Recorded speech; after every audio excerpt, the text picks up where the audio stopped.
Hello guys! Ang dami na naman pong ganap nung Sunday. Bali nagyaya sila Ninang at saka si Abby sa condo nila sa bagong bili.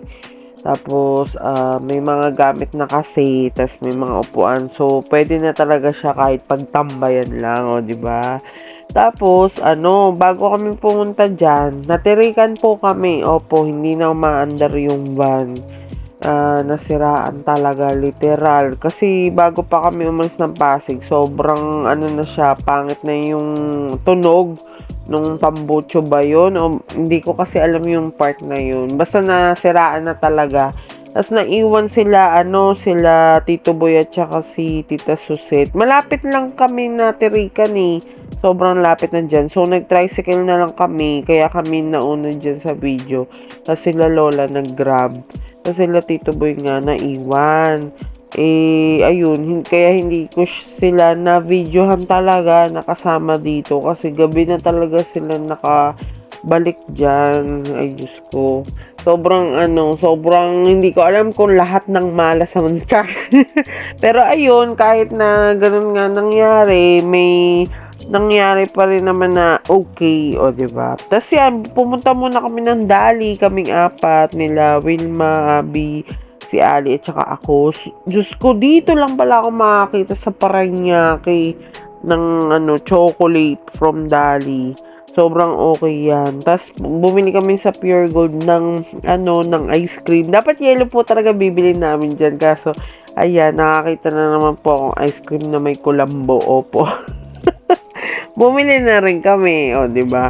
Tapos yung yellow, bumili na lang nga dun sa convenience store na malapit diyan sa condo. Ayan yung labas. Hindi ko na pinag-videoan actually lahat para hindi malaman kung nasan yung condo.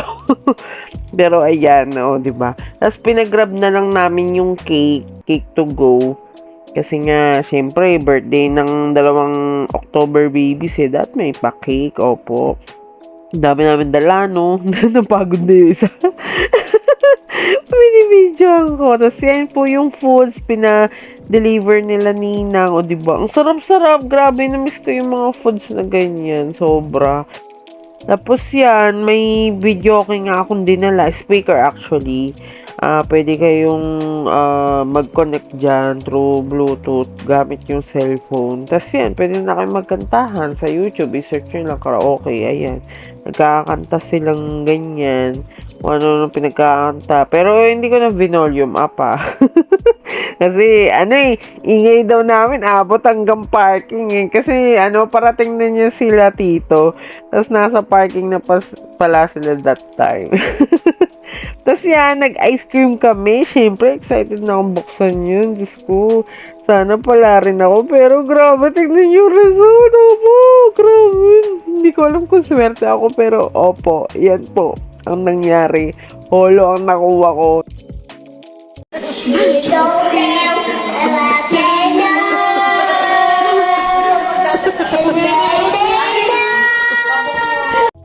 Ayun, dumating na nga sila dyan. Tapos sila Abby tsaka si Tito pumunta nga kila Tito Boy para nga dalan sila ng food. Tapos kami dyan, yung mga naiwan, nag-video ko, nagkwentuhan, lahat na nga, as in, lahat ng mga ganap namin sa buhay, pinagkwento dyan hanggang gabi na yan.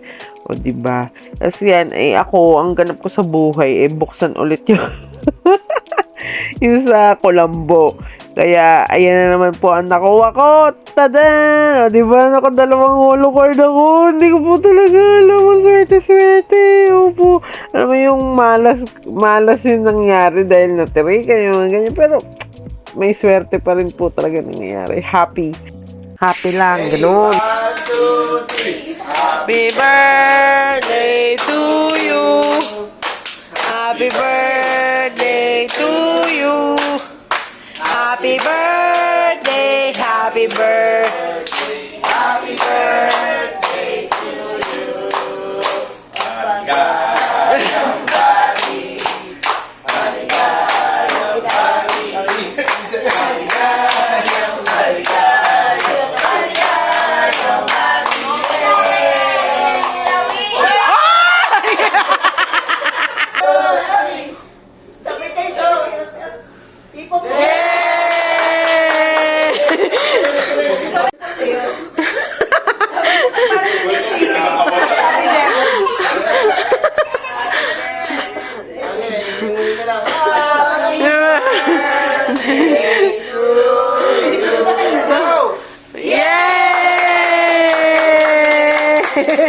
O, di ba nakakatawa talaga eksena ni Marilde. Tas yan, around mga 5 na siguro yan, nagpaalam na nga sila Navy, tsaka si Hailey. Tas yan, umuwi na rin kami nung pagdating nila Tito Boy. Nagpahinga lang sila onte, tas kumain. Kasi grabe, isang buong araw talaga sila doon sa may nasiraan. Grabe yung ano ba 'to, sira talaga. Ayun guys, sana nagustuhan ninyo ang aking video kahit napaka-iksi kasi hindi talaga ako masyado talaga nagse-cellphone that time dahil nga yung kamay ko rin nanginginig that time. Kaya yung mga yung mga hugas-hugas that time, naku, hindi ko rin ginagawa kasi grabe yung panginginig talaga. Ayun, hindi ko na sinabi sa kanila, bala sila. Pag nanood sila yung family ko, pag nanood sila nito, malalaman nila. Ayun guys, bye!